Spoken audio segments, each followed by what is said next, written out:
time for the best coverage of the top stories in sports.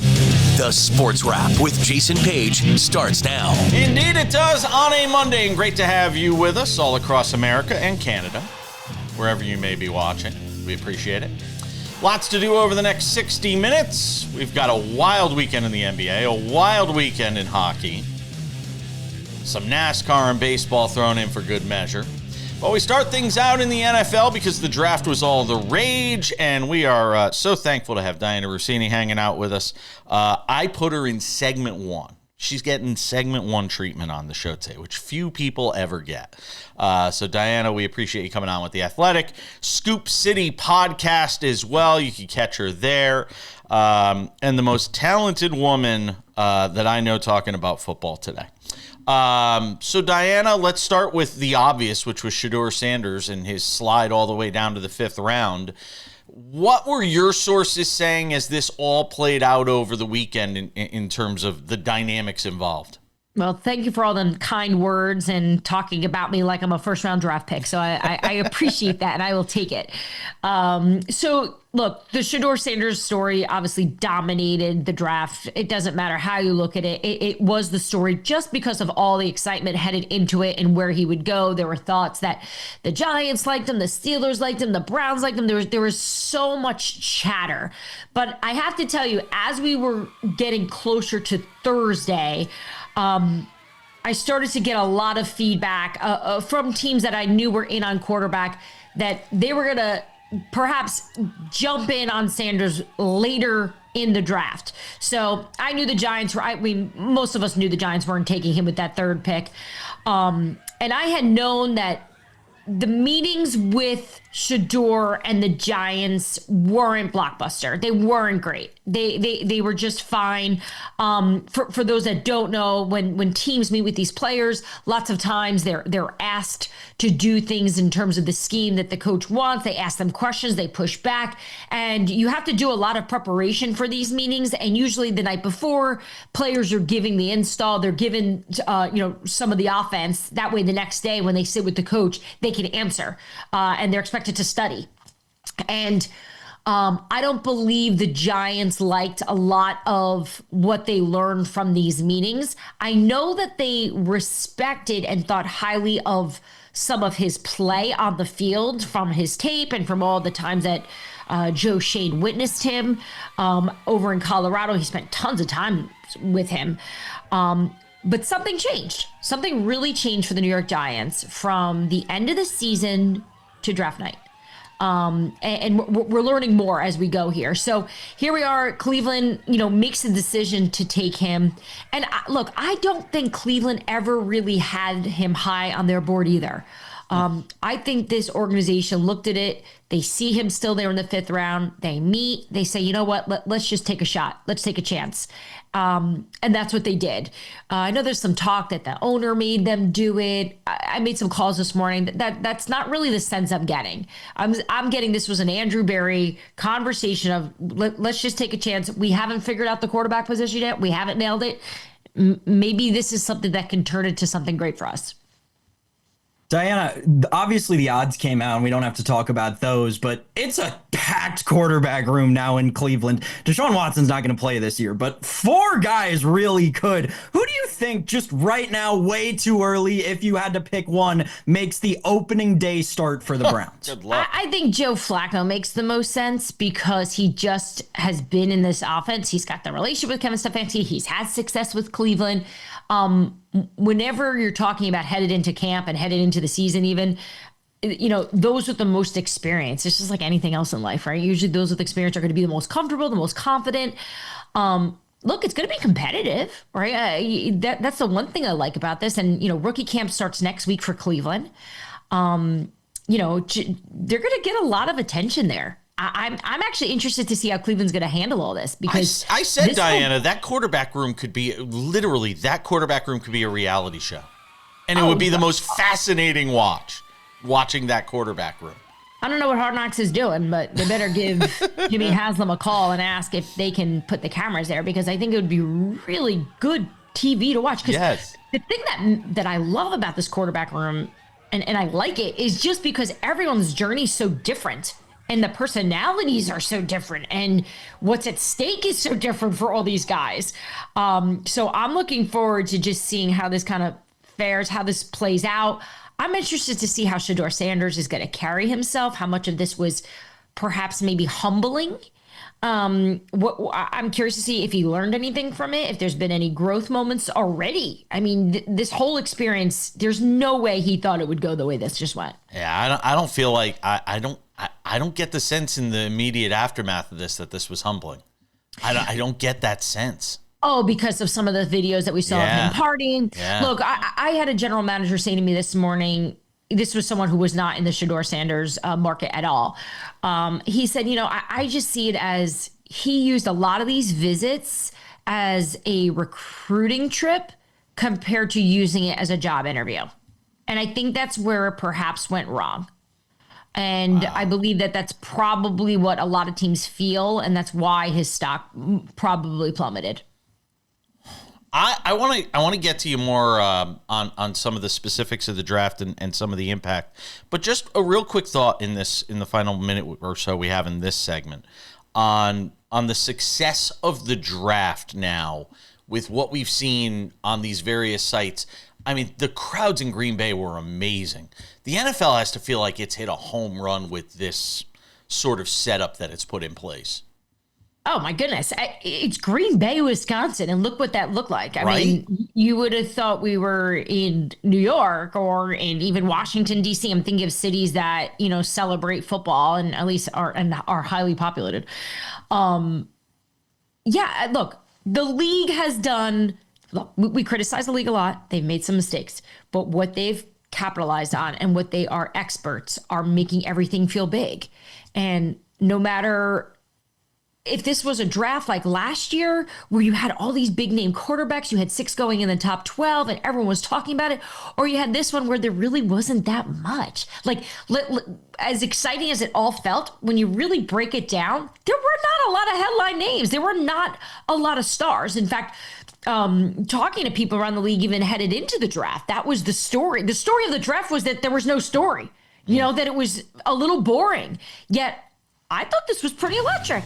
I thought it was a fantastic draft this weekend, and it's just a television show. At the end of the day, it's a television show that we cover, and maybe sometimes we fall in love with some of the storylines. Yeah, it almost felt like a fan fest with a draft happening in the background in some ways. That's kind of the way I see it sometimes when I watch it. I want to get more from Dianna Russini, who's hanging out with us from The Athletic, the Scoop City podcast. We'll do some NBA on the other side. Dianna will rejoin us in a couple minutes.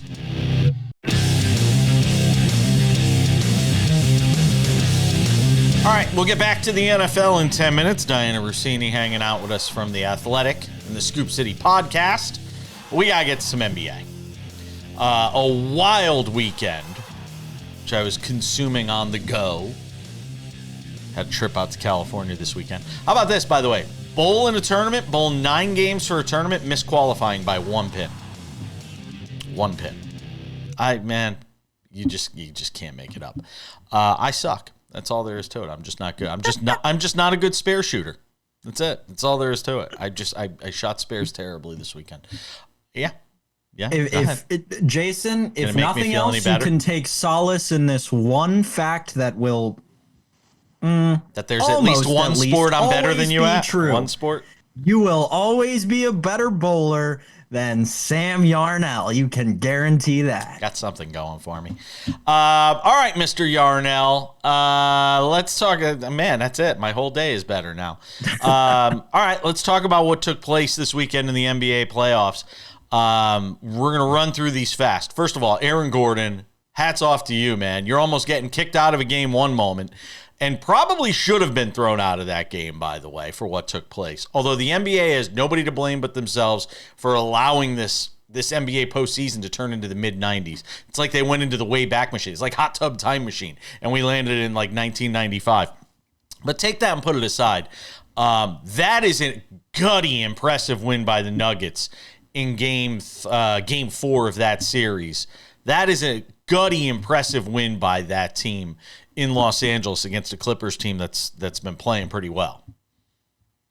Oh yeah. I don't know why in my mind I was looking at the wrong score and thought you started out talking about the Thunder sweeping the Oh Grizzlies, and I God, was no. like, oh my gosh, why on earth is Jason Page wasting real time talking about the Thunder sweeping the Grizzlies? You who just shouldn't have wasted even made the 7 playoffs? seconds on it. There you go. It was a good game four though. Nuggets Clippers. This series is I can't get a read on it. I still can't. I still think thought it's I the had one, Clippers. and then I didn't have one because it seemed like the Clippers were doomed if Kawhi didn't play like 2019 Kawhi and James Harden didn't play like 2017 James Harden.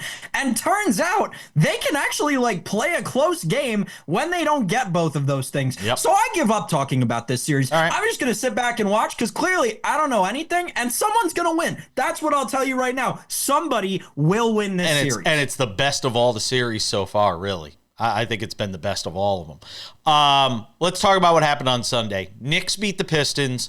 The Pistons get hosed. What's the matter? What? We can't move on from Saturday without talking about the fact that the Warriors didn't have Jimmy Butler and still somehow beat the Rockets. I mean, you and I here on this program just about wrote the Golden State Warriors off, and now they've got a 2-1 series lead. I will officially say I'm scared of the Golden State Warriors. Yeah, I mean, I'm sorry. I still feel like with what we've seen in the first round, everybody's playing for runner-up because Oklahoma City just looks so good. I agree. So it's fun to dream, but to me, it's still Oklahoma City. If you're betting on anybody other than them, you're just kind of burning your money. It feels like. All right, but I'm glad you brought them up because we gave them a couple of seconds. Let's talk about the Pistons and the Knicks because this was a disaster of epic proportions for the NBA.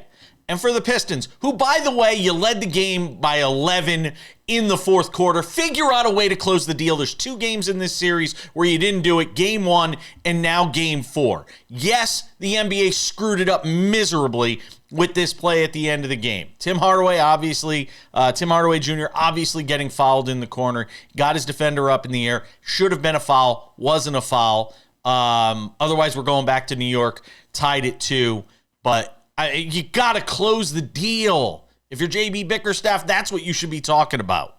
100%. But I think what you said at the very beginning there is like probably the most important takeaway from this series is that no matter what happens in this series, it's just going to be bad for the NBA because of how much they've blown it. To your point, though, like the Pistons really threw up on themselves away from a 3-1 lead to a 3-1 deficit. That's kind of crazy.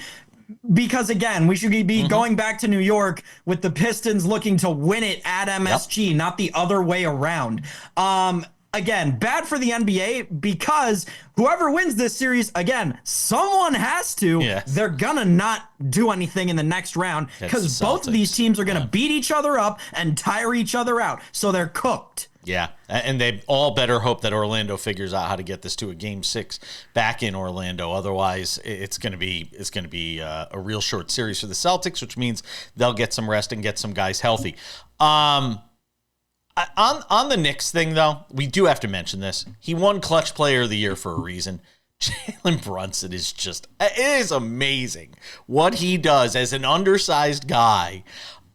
His ability to get shots, his toughness, and Karl Anthony Towns, who disappeared again in this game from like midway through the third quarter until late in the fourth, but then all of a sudden he pops up and he hits 2 huge shots down the stretch for this Knicks team who just gets enough. I have said it for years, and I think that the game against the Pistons on Sunday just kind of exemplified it. Like, the Knicks are a good basketball team, but their ceiling is always going to be the conference semis. Yeah. Or maybe the conference finals. Maybe the conference finals. Maybe the NBA semis. Yeah, no, I got what you're saying. Lakers lose in Minnie, down 3-1 in the series. And look, here's what it boils down to for me. And I was listening to this game the entire way home, and I was listening to the Lakers radio broadcast, which, by the way, was unlistenable with John Ireland and Michael Thompson. I love Michael Thompson. John Ireland, unlistenable. But I'm listening to that game on the way home. And then I get home and watch the highlights. And J.J. Redick playing the starters for the entire second half was one of the dumbest decisions ever. And as much as John Ireland drives me nuts, he was saying it the entire second half. You can't be starting these guys and running them the entire second half with Luka, who's not in the greatest shape, And LeBron, who despite being in the greatest shape, is still 40 years old and expect to win this game. They ran out of gas late. There's no question about it. And JJ Redick's got to take a hit here. A uniquely horrible decision by JJ Redick. I believe it's the first time since they started tracking minutes in the late 90s that an entire group of 5 has played a second half of any NBA game. Incredible letdown from the coaching side. A JJ Redick coaching staff that has been really good all season long. Let's not let this take away from that. Listen, you're going to put the ball in LeBron's hands. He can only do so much. He is the GOAT, but he's also 40. And when you're getting outscored 32-19 in the fourth quarter, you got to change up who's on the floor. And what does it say to the rest of those guys on that roster? You didn't have the confidence to give your guys a blow. Now you're going to have to go back to some of those bench guys in Game 5. You've shattered confidence on some level. There's no question about it. We're coming back with more Dianna Russini from The Athletic and the Scoop City podcast. Some NFL talk. Don't go anywhere.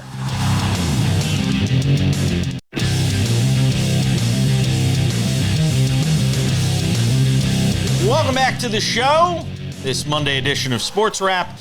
And after some NBA talk, we get back to the NFL. Dianna Russini, kind enough to hang out with us on the program. Patiently waiting in the virtual green room. There she is. Dianna, who had the, everybody likes to try, and I think it's silly to ask who had the best draft, because we don't know for 2 or 3 years, for crying out loud. But I liked some of the things the Giants did, obviously, especially in that first round. But, in people you're talking to, where does it feel like, what team really did the most here? Well, your parents raise you, at least I hope they raise you to eat your vegetables. And that's how I apply it to the draft. Sometimes the teams that do well just are eating their vegetables. And the New England Patriots are doing just that. They've gotten some broccoli, some string beans. They did a good job, I think, of filling the holes for a team. I mean, you look at that Patriots roster just 2 months ago compared to what it looks like now. And I know that's like just an obvious thing of, well, of course that they improved. I think they've improved significantly. This was a team that I thought was perhaps a long shot to even make the playoffs this upcoming season. So much change. They obviously have a new head coach, a whole new regime here. Right. And it just felt like maybe it would take a little longer. But after what they did in free agency with all the spending they did, and then in this upcoming draft with filling in the holes and getting a running back and an offensive lineman, filling these really big gaps with some good players, not even just randoms, like really good players on other teams' boards. And that's what other teams around the league have been talking about. Just New England just did a really good job of getting that much better. And even their general manager, Elliot Wolf, came out and said it was like the process we did this time around compared to last year. And even when Belichick was there was so much more communicative, and it seemed like they were all just on the same page about the type of talent they wanted on this roster. So to me, I walk away from draft weekend just believing that New England Patriots had the best weekend. The Aaron Rodgers situation now with Pittsburgh, really, other than Will Howard, not really doing much at the quarterback position in this draft. How do you look at the Rodgers Steelers dynamic? Understanding, of course, you have no insights into him because he says you know nothing about anything going on. Give me some senses, though. It feels like it's there or nothing, right? I think he still thinks my name's Dina or Dana or Donna or something.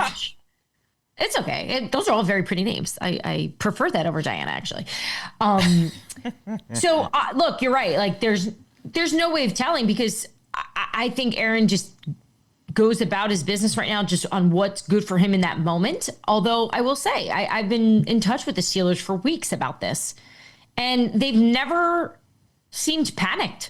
They've never been panicked. They've always been like, this will work out. He's going to be here.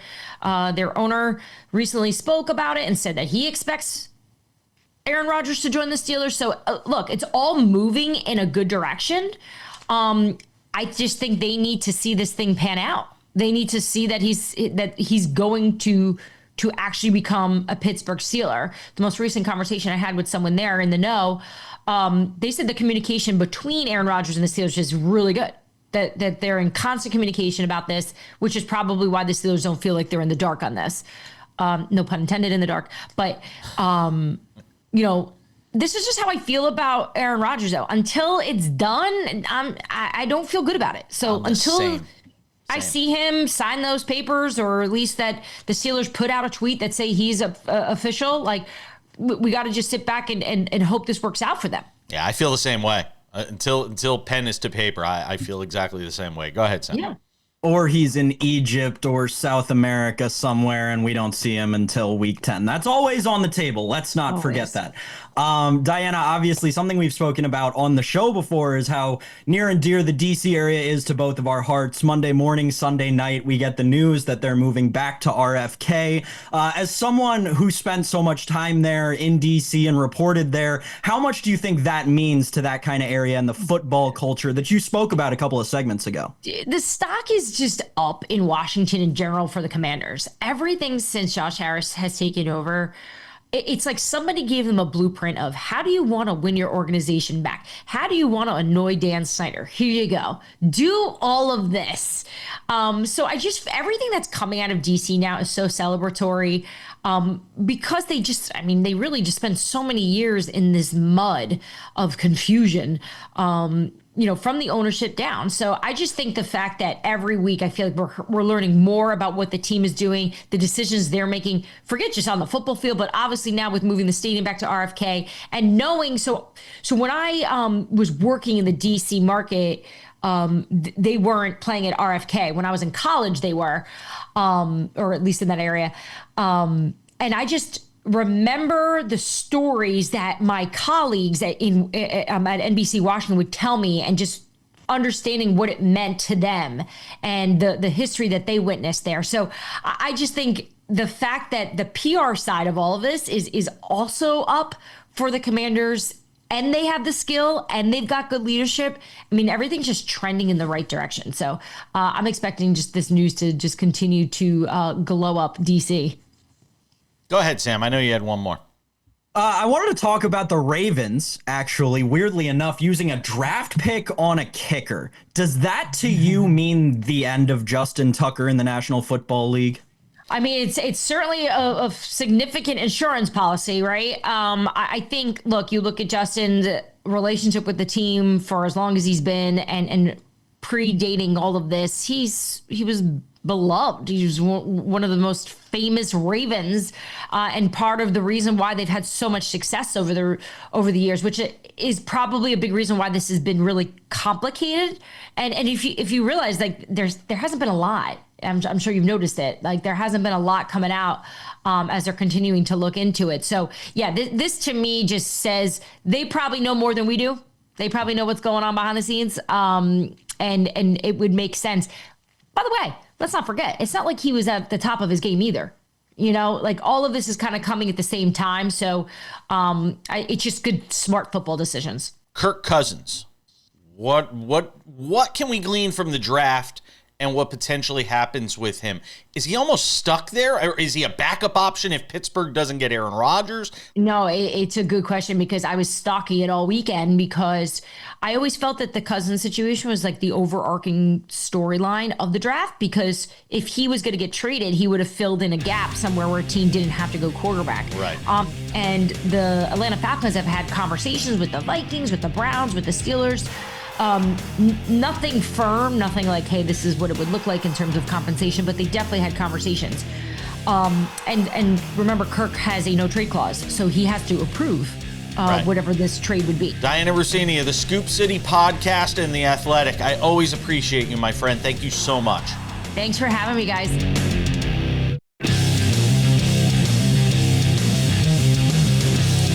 Coming up in 10 minutes, some NASCAR with Brian Twining, our wraparound spot on Fridays and Mondays. We preview the race and recap the race.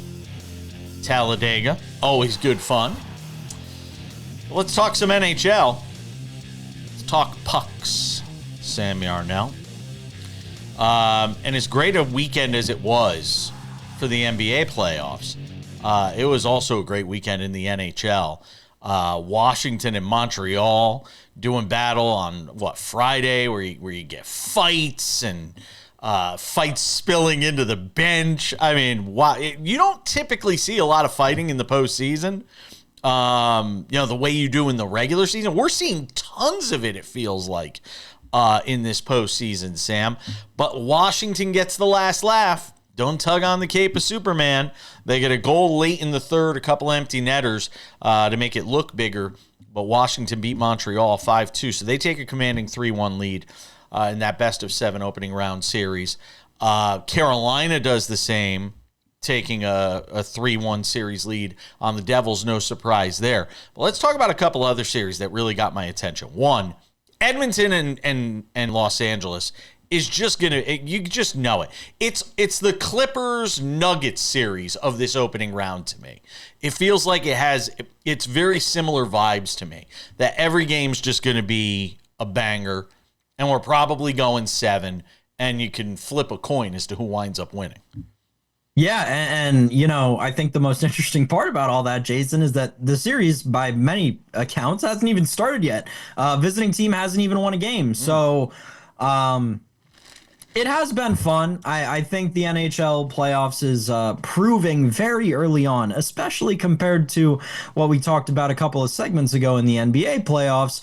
It's the best postseason in all of sports. Not only is it the best trophy, it truly is the best postseason, and it's because of series like the Kings and the Oilers. It's because of series like the Jets and the Blues, and it's because of teams like the Washington Capitals, like you mentioned, and players like Tom Wilson, quite frankly. As much as the entire hockey world wants to hate on Tom Wilson, the fact of the matter is awesome. That guy's name is on the Stanley Cup, and not a lot of other NHL players are, and he's vying and making a very, very good case for it to be again. We've also seen some fireworks. I saw our friend Dennis Bernstein tweeting about this in the media rooms. Apparently out in LA late Sunday night after the Oilers-Kings game, there was some chirping going on in one of the coaches' interview sessions. So we'll have to get him on sometime soon to talk about that and talk about the craziness that is this NHL postseason. Because you're right, Jason. I've noticed a ton of physicality in this playoffs. Yeah. I spoke about Tom Wilson, the electric factory that guy is, beating somebody into the pine. I mean, how can you not love that? And then we'll put the video in here, the crying faces he was making towards his opponent. How can you not love that guy? I mean, that guy good for the sport of hockey and keeping it relevant. But, at the end of the day, the physicality through and through. The Hurricane Devil game you alluded to yesterday, we had a couple of dust-ups in that one. There was a goalie injury over the weekend, and I can't remember who it was to, but there was a goalie injury outside of the Logan Thompson injury on what people thought, it may have been in the Carolina game yesterday, that people thought was potentially controversial. So very physical, but exactly what we would expect out of the greatest playoffs in sports. Some great series. I mean, Colorado and Dallas is now a 2-2 series.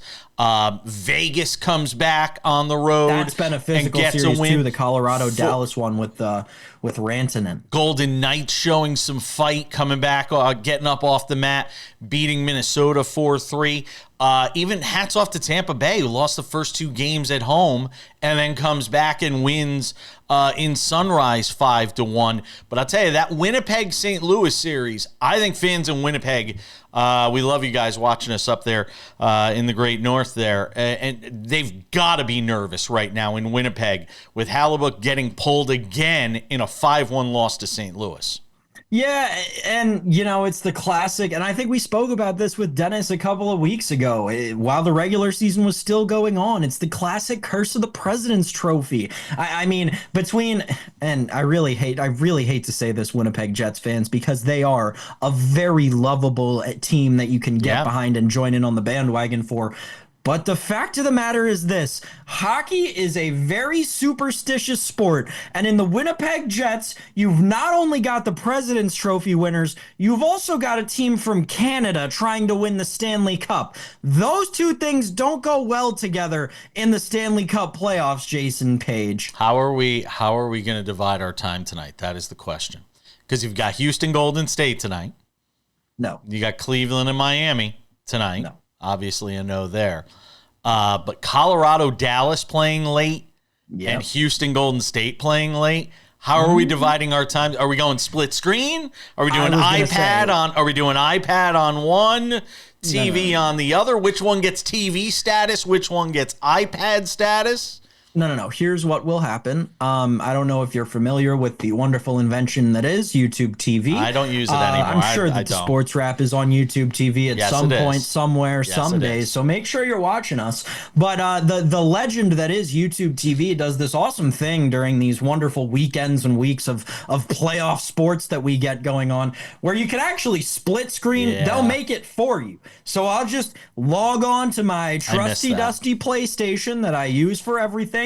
Fire up the old YouTube TV, and I'll get my split screen with my Avalanche Stars game on the left, and we'll have Houston and Golden State on the right, and the audio will be on Avalanche Stars until they go to intermission. I gotta tell you, it's the one thing I miss YouTube TV for is the split screen. Can't get it anywhere else. It's the one thing I miss about YouTube TV. I don't miss the price. And my apartment complex here, they give us cable for free. It's built into the rent. So it's what we do. Hey, we're coming back. NASCAR next.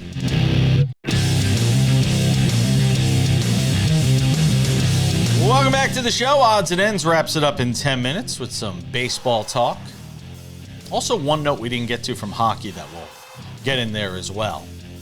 But it is Monday, and that means our wraparound NASCAR segment. We preview the race on Friday. We recap it on Monday, and we got a first-time winner, Brian Twining of Bleacher Nation. Does a great job on NASCAR. We got a first-time winner in the name of Austin Cindric this season. Not first-time winner, ever. First-time winning here.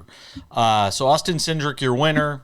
He put the big old flower bouquet around his neck and was very excited about it. And what was a pretty sort of drab race, and we were talking about it off the air, you know, you might be expecting a little more action from a place like Talladega, and we just didn't really have that.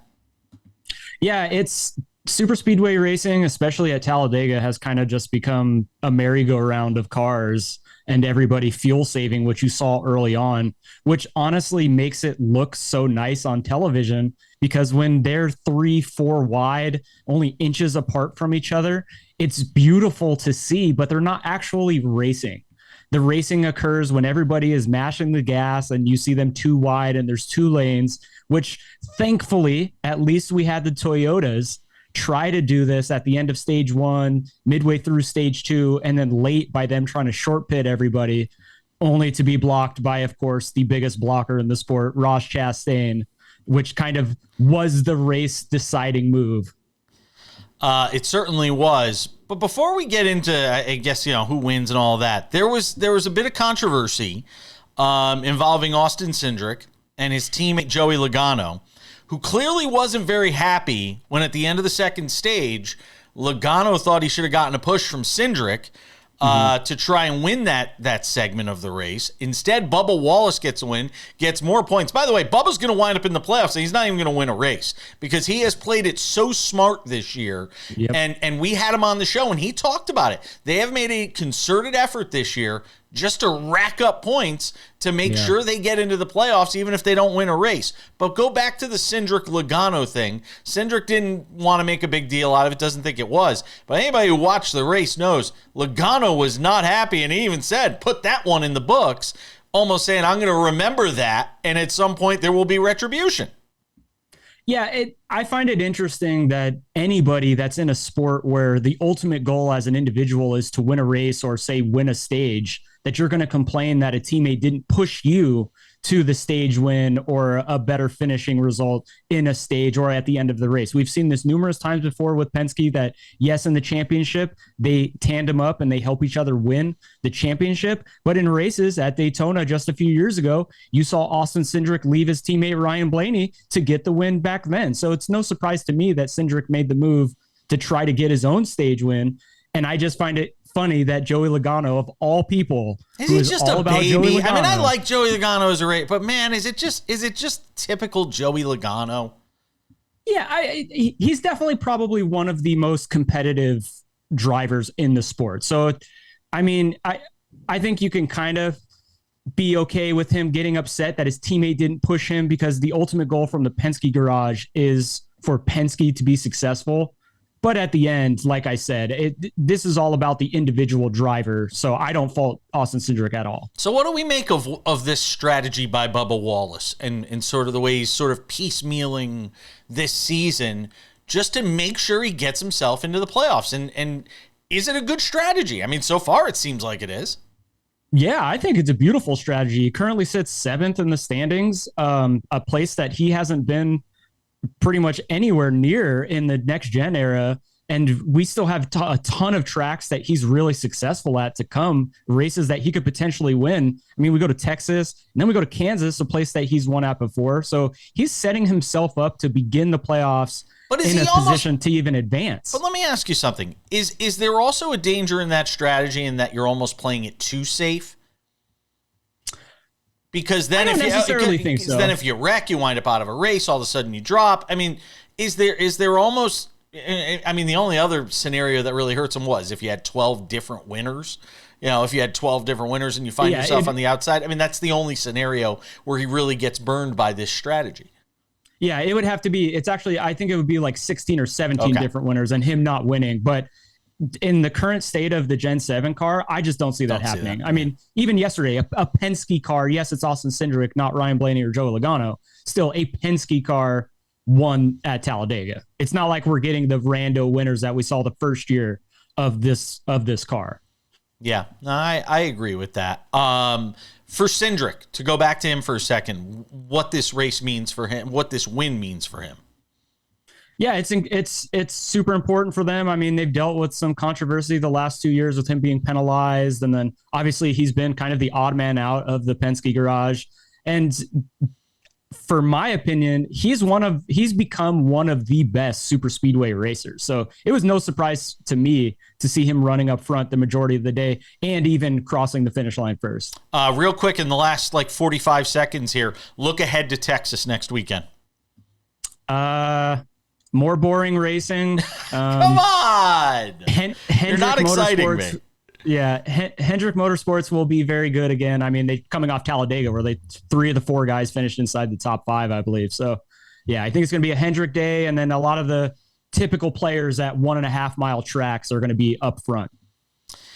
Yeah, it should be interesting to see. By the way, Kyle Larson finished second here at Talladega. So that's something worth. That should scare everybody that he's figuring out super speedways. Yeah, it really is because he's started to pick it up here over the last few weeks, and obviously, we just got to keep him out of accidents at practicing at Indy.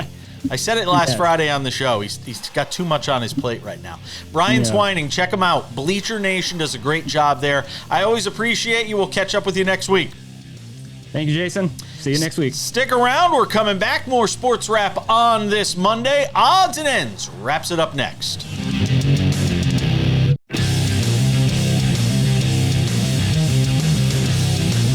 All right, just about time to put the wraps on this baby. But before we do, make sure to take heed of a couple of things. One, Sports Wrap with Jason Page, the podcast. You want to listen to us?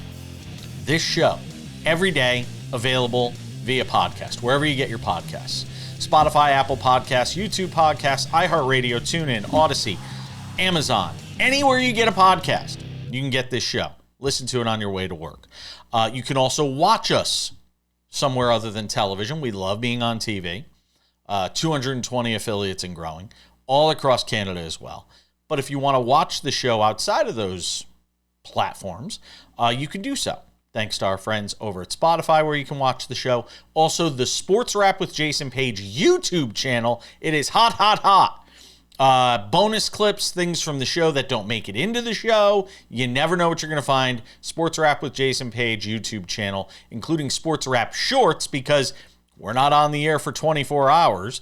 We just do an hour every day. Sometimes news breaks, and when it does, go and check out the Sports Wrap with Jason Page YouTube channel as well. And without any further delay, time for some odds and ends. Odds and ends, Sam Yarnell. It's the end of the line for Mike Sullivan as the head coach of the Pittsburgh Penguins, the 2-time Stanley Cup winner. Out.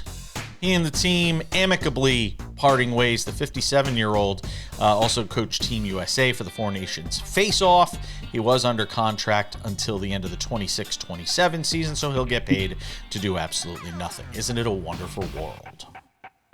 Yeah, there was a ton of I mean, maybe not a ton. Maybe I saw it wrong, or maybe my algorithm's messed up, but it seemed like there was a lot of fallout because of this move. I didn't really understand it. I mean, they sucked this year. He's not old, but not young, and the NHL is in a place where the most successful teams are moving towards, as we talked about with Dennis Bernstein not that long ago, right?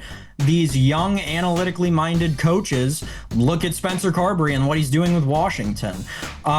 So the move didn't surprise me. I thought it made a lot of sense for both sides, and seemed like both sides kind of were happy to walk away, and it seemed like he was pretty happy to kind of move into the retirement phase of life. Yeah. But then NHL Twitter seemed to be up in arms about it. So I don't know. I don't know the ins and outs of the Pittsburgh Penguins. Maybe this was super controversial, but seemed like it made sense to me. Cheers to you, Mike Sullivan. A couple of Stanley Cup wins. If it is your last coaching job, hats off to you. NHL loves to recycle head coaches, so I'd be surprised if it was his last job. Good point. It is the league of recycling. All right, odds and ends. What on earth was a fan thinking in Cleveland yesterday? Taunting Jarren Duran about his mental health issues, saying he should go kill himself after Jarren Duran just recently revealed in a documentary on Netflix that he almost killed himself, or that he tried to take his own life. This is the height of absurd. This guy should never be allowed in another major league ballpark again. You have forfeited your right to ever be in another major league ballpark when you say stuff like that. And you know what? Hats off to Jarren Duran for opening himself up. I was critical of him because he used a homophobic slur a couple of years back. And I think that criticism was justified. The league punished him. He apologized. And in opening himself up and talking about his mental health struggles, which a lot more professional athletes are doing these days, which I think is a great use of their platform. All the best to Jarren Duran, and that fan should never be allowed in a ballpark again, Sam.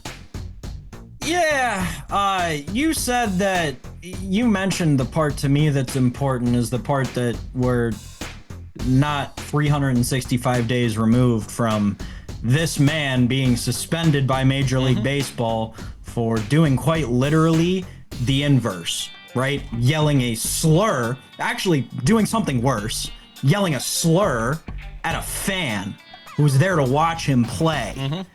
And now he has this whole wild reaction when someone who's paying to watch him play says something. I do think it's just interesting coming from the player. I'm not saying that it's acceptable, and I agree with you. That's not Major League Baseball, especially Major League Baseball stadiums, is not anywhere for that kind of commentary. I just think that if you're Jarren Duran, you gotta know your role, and you gotta walk away. You can't make a scene out of it like that. Another player can. Rafael Devers, who was right there, very much could have gone over to the umpire and said, hey, that fan's saying some messed up stuff. We're not going to leave that. We're not going to let that happen. You, Jarren Duran, with your history, your documented, punished history of interaction with fans, you got to know your role, and you can't do that. Now, I don't want any problems with Jarren Duran because I, too, watched the documentary and I saw exactly who he is and where he comes from. And trust me, I don't want any problems with those people. But I'm just saying, you got to know your role, Jarren Duran. And doing all you did isn't what you're going to do going forward. Let me talk about two things this weekend that happened in baseball. One, Eugenio Suarez, congratulations. 4 home runs in a Diamondbacks loss. How do you have 4 home runs in a Diamondbacks loss? How does somebody hit 4 home runs for a team and that team loses? I have no idea. You and I were talking about it, Jason. 19 players have ever hit 4 home runs in a game. Only 19. That's not a lot. 3 of them have done it in a loss, one of whom was in 1896. The other was in 1986, so I hope you're not dyslexic and listening to this. But nevertheless, first time in 39 years we've seen someone hit 4 homers in a game and his team lose. Absolutely wild stuff. But hey, I'm glad I started Eugenio in fantasy this weekend. And last but not least, Max Fried continues to deal for the Yankees. Now under a 1.5 ERA. He's 5-0. Leader in the clubhouse for Cy Young? Are we there yet? He and Scooble are going to be an interesting battle all the way down to the end. And don't forget about Hunter Brown. We just ask David Ardsma. We got to go. Thank you to Dianna Russini. Thank you to Brian Twining. Thanks to you, Sam. We'll see you all back here tomorrow.